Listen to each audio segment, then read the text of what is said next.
नमस्कार दोस्तों। तो आज के इस वीडियो में बात करने वाले जुलाई 2025 में पूछे गए मोस्ट करंट अफेयर्स के बारे में और साथ ही साथ अगस्त महीने में जो करंट अफेयर्स को पूछा गया है उसको भी कवर करने जा रहे हैं। तो चलिए वीडियो को शुरू करते हैं। तो पहला क्वेश्चन में देखते हैं कि NASA ISRO synthetic aperture radar, जिसको हम निसार के नाम से जानते हैं, उस उपग्रह की विशेषता क्या है। तो आपको शायद मालूम होगा कि जो निसार उपग्रह था वह एक पृथ्वी निरीक्षण उपग्रह था, जिसकी मदद से आने वाली प्राकृतिक आपदा, चाहे भूकंप हो, भूस्खलन हो या फिर बाढ़ हो या फिर ज्वालामुखी जैसे कोई भी प्राकृतिक आपदा हो, तो यह उपग्रह पहले ही अवलोकन कर लेगा और अनुमान लगा लेगा कि कौन सा प्राकृतिक आपदा आने वाला है और लोगों को सूचित कर देगा, जिससे कि आने वाले खतरा से बचा जा पाएगा। तो यही कारण है कि निसार उपग्रह को अंतरिक्ष में लॉन्च किया गया है। तो इसकी विशेषता क्या है, तो आखिर इस उपग्रह को किस चीज़ से बनाया गया है। तो यह द्विआवर्ती रडार है और इसमें एल बैंड लगा हुआ है। एल बैंड जो कि नासा का एल बैंड है और जो एस बैंड है जो कि इसरो का यानी कि भारत देश के द्वारा एस बैंड लगाया गया है और इसका उपयोग किया गया है। इसके अलावा नीचे में देखते हैं कि विश्व रेंजर दिवस कब मनाया जाता है, जो कि 31 जुलाई को मनाया जाता है। और विश्व रेंजर दिवस मनाने का उद्देश्य क्या है, तो इसका उद्देश्य है कि उन रक्षकों के लिए जो कि जंगलों की रक्षा करते हैं, वन्य जीवों का संरक्षण करते हैं, उनका बचाव करते हैं, तो उसी को प्रोत्साहित करने के लिए विश्व रेंजर दिवस मनाया जाता है।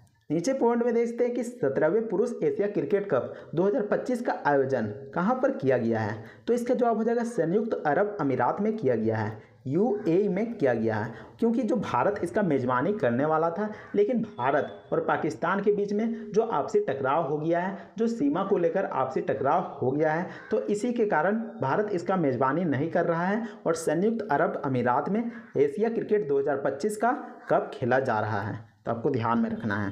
नीचे में देखते हैं कि भारत की पहली एआई पावर्ड आंगनबाड़ी की शुरुआत हुई है। तो भारत की जो पहली एआई पावर्ड आंगनबाड़ी है उसकी शुरुआत किस राज्य में किया गया है, तो इसका जवाब हो जाएगा महाराष्ट्र राज्य में किया गया है। अगले पॉइंट में देखते हैं कि सशस्त्र सीमा बल एसएसबी का 26वां महानिदेशक किसे नियुक्त किया गया है। तो एसएसबी का 26वां महानिदेशक के रूप में किसे नियुक्त किया गया था, तो इसका जवाब हो जाएगा संजय सिंघल को नियुक्त किया गया था। नेक्स्ट पॉइंट में देखते हैं कि रक्षा अनुसंधान एवं विकास संगठन डीआरडीओ के द्वारा 2 प्रलय मिसाइलों का परीक्षण किया गया था।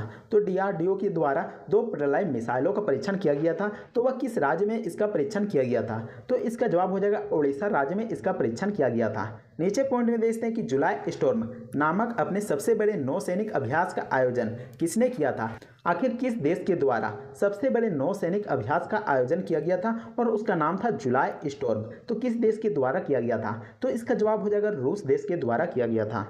नेक्स्ट क्वेश्चन में देखते हैं कि भारतीय अंगदान दिवस कब मनाया जाता है। तो भारतीय अंगदान दिवस यानी कि जो मृत शरीर होता है उसमें से अंगों को दान दिया जाता है, तो उसी को भारतीय अंगदान दिवस के रूप में मनाते हैं। तो कब मनाया जाता है, तो इसका जवाब हो जाएगा 3 अगस्त को मनाया जाता है।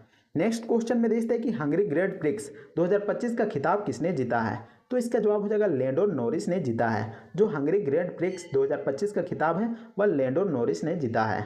अगले पॉइंट में देखते हैं कि 600 साल बाद क्रसेनिकोय ज्वालामुखी फटा है। तो ज्वालामुखी का नाम है क्रसेनिकोय, तो वह 600 साल बाद फटा है। तो वह किस देश में फटा है, तो इसका जवाब हो जाएगा रूस देश में फटा है। अगले पॉइंट में देखते हैं कि सप्तसुर 7 राष्ट्र 1 राग नामक पहले विश्व टेक पारंपरिक संगीत महोत्सव का आयोजन किसने किया है या फिर कहां पर हुआ है, तो इसका जवाब हो जाएगा नई दिल्ली में हुआ है। जो सप्तसुर 7 राष्ट्र 1 राग नाम की एक विश्व टेक पारंपरिक संगीत महोत्सव है, उसका आयोजन नई दिल्ली में किया गया है। नीचे पॉइंट में देखते हैं कि भारत का पहला मेक इन इंडिया हरित हाइड्रोजन संयंत्र कहां पर आयोजन किया गया है या फिर इसका शुरुआत कहां पर किया गया है, तो इसका जवाब हो जाएगा कांडला में किया गया है, जो कि गुजरात का एक शहर है। नेक्स्ट पॉइंट में देखते हैं कि इजराइल के साथ सभी हथियारों के व्यापार पर प्रतिबंध लगाने वाला यूरोपीय संघ का पहला देश बना है। तो इजराइल के साथ सभी हथियारों के व्यापार, तो इजराइल के साथ हथियार के लिए व्यापार नहीं करेगा, तो उस पर प्रतिबंध लगा दिया गया है। तो कौन सा देश ने लगाया है, तो इसका जवाब हो जाएगा स्लोवेनिया ने लगाया है। स्लोवेनिया ने लगाया है। अगले पॉइंट में देखते हैं कि ट्रक ड्राइवर्स के लिए अपना घर नामक एक पहल शुरुआत किया गया है।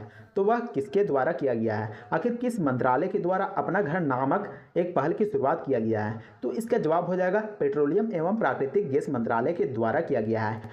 क्योंकि जो ट्रक ड्राइवर्स होते थे वह लंबी दूरी तक ट्रकों को चलाते थे, जिसके कारण उन्हें थकान महसूस होने लगती थी। तो उनकी आराम को देखते हुए, उनकी आराम की व्यवस्था को देखते हुए अपना घर नाम की एक पहल शुरू की गई है, जिसके तहत उनके ठहरने के लिए आवास का यहाँ पर प्रबंध किया जाएगा।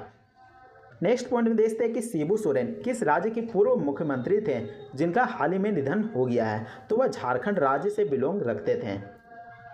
अगले पॉइंट में देखते हैं कि भारत का वैश्विक स्तर पर मछली उत्पादन में स्थान रहा है। तो पूरे विश्व में मछली उत्पादन में कितनवें स्थान पर भारत है, तो आपको बताना है। तो वे दूसरे स्थान में है। और पहले स्थान पर कौन है, तो पहला स्थान में चीन है। तो आपको ध्यान में रखना है। राष्ट्रीय हथकरघा दिवस कब मनाया जाता है, तो जो राष्ट्रीय हथकरघा दिवस है वह 7 अगस्त को मनाया जाता है। क्योंकि आपको बता दूं कि जो राष्ट्रीय हथकरघा दिवस है वह 7 अगस्त को क्यों मनाया जाता है, क्योंकि जो 7 अगस्त 1905 को स्वदेशी आंदोलन हुआ था। और इस आंदोलन में कहा गया था कि ब्रिटेन से जो कपड़े आते हैं उनको ना पहना जाए, क्योंकि यह विदेशी चीज़ है और ब्रिटेन जो कि भारत को गुलाम बनाए रखे हुए हैं। तो यही कारण है कि ब्रिटेन से लोग आज़ाद होना चाहते थे। तो यही कारण है कि विदेशी चीज़ों का बहिष्कार किया गया था और हाथों से बने हुए वस्त्रों को पहना जा रहा था। जो हाथों से यानी कि चरखा से जो बनता था, हथकरघा से बनता था, उन वस्त्रों को पहना जा रहा था। अगले पॉइंट में देखते हैं कि एम.एस. स्वामीनाथन शताब्दी अंतर्राष्ट्रीय सम्मेलन आयोजित हुआ है। तो जो एम.एस. स्वामीनाथन शताब्दी अंतर्राष्ट्रीय सम्मेलन आयोजित हुआ है, जिसमें कि माननीय प्रधानमंत्री नरेंद्र मोदी जी आए हुए थे। और जो एम.एस. स्वामीनाथन हैं वह भारत के हरित क्रांति के रूप में जाने जाते हैं। तो आपको याद रखना है। तो इस आयोजन को कहाँ पर किया गया था, तो इसका जवाब हो जाएगा नई दिल्ली में किया गया था। अगले पॉइंट में देखते हैं कि भारत का पहला AI संचालित शिक्षण ऐप कहाँ पर लॉन्च किया गया है। तो भारत का जो पहला AI संचालित शिक्षण ऐप है, जिसकी मदद से कॉम्पिटिटिव एग्जाम की तैयारी करने वाले छात्र इसकी मदद से पढ़ाई कर पाएंगे, तो किस जगह पर लॉन्च किया गया है, तो इसका जवाब हो जाएगा IIT पलक्कड़ में लॉन्च किया गया है। नेक्स्ट पॉइंट में देखते हैं कि अंतर्राष्ट्रीय बाघ दिवस कब मनाया जाता है। तो अंतर्राष्ट्रीय बाघ दिवस को 29 जुलाई को मनाया जाता है। और 29 जुलाई को मनाने का उद्देश्य क्या है, आखिर अंतर्राष्ट्रीय बाघ दिवस को मनाने का उद्देश्य क्या है, तो इसका उद्देश्य है कि बाघों का बचाव किया जा सके, क्योंकि जो बाघ है वह लगातार विलुप्त होते जा रहे हैं। तो ऐसे में बाघों के संरक्षण के लिए यह दिवस मनाया जाता है। अगले पॉइंट में देखते हैं कि सेफ 2025 नामक पहली बार सशस्त्र बल राष्ट्रीय सम्मेलन का आयोजन हुआ है। तो जो सेफ 2025 का नाम की एक सशस्त्र बल राष्ट्रीय सम्मेलन है, इसका आयोजन कहाँ पर हुआ है, तो इसका आयोजन नई दिल्ली में हुआ है। अगले पॉइंट में देखते हैं कि ज्ञान भारत मिशन लॉन्च किया गया है। तो ज्ञान भारत मिशन क्या है, तो आपको बता दूं कि जो ज्ञान भारत मिशन है वह पांडुलिपियों को डिजिटल करना है, यानी कि जो पांडुलिपियां हैं उसको ऑनलाइन करना है, तो जो पांडुलिपियों को पढ़ना आसान हो सके। तो यह किसके द्वारा किया गया है, तो यह माननीय प्रधानमंत्री नरेंद्र मोदी जी के द्वारा किया गया है। अगले पॉइंट में देखते हैं कि विश्वविद्यालय खेल 2025 में भारत का स्थान रहा है। तो विश्वविद्यालय खेल 2025 में भारत का कितनावां नंबर में स्थान रहा है, तो वह 20वां नंबर में स्थान रहा है। भारत का पहला हिंदी माध्यम MBBS कॉलेज खोला गया है। तो भारत का जो हिंदी माध्यम यानी कि हिंदी भाषा में MBBS पढ़ाया जाएगा, तो किस राज्य में खोला गया है, किस जगह पर खोला गया है, तो यह जबलपुर में खोला गया है, जो कि मध्य प्रदेश का एक शहर है। अगले पॉइंट में देखते हैं कि एशियाई युवा टेबल टेनिस चैंपियनशिप में कौन जीता है। तो कौन जीता है, जो कि एशियाई युवा टेबल टेनिस चैंपियनशिप हुआ था, तो इसमें कौन जीता है, तो इसका जवाब हो जाएगा दिव्यांशु भौमिक ने जीता है। अगले पॉइंट में देखते हैं कि रेमोना परेरा ने लगातार 170 घंटे लगभग 7 दिनों तक नृत्य किया और विश्व रिकॉर्ड बनाया है। तो कौन सा शास्त्रीय नृत्य किया है, तो इसका जवाब हो जाएगा भरतनाट्यम किया है। तो उम्मीद करते हैं कि आपको यह वीडियो पसंद आएगा। अगर वीडियो पसंद आता है तो वीडियो को लाइक कीजिएगा और चैनल को भी सब्सक्राइब जरूर कर लीजिएगा। तो मिलते हैं नेक्स्ट वीडियो में, तब तक के लिए जय हिंद, वंदे मातरम।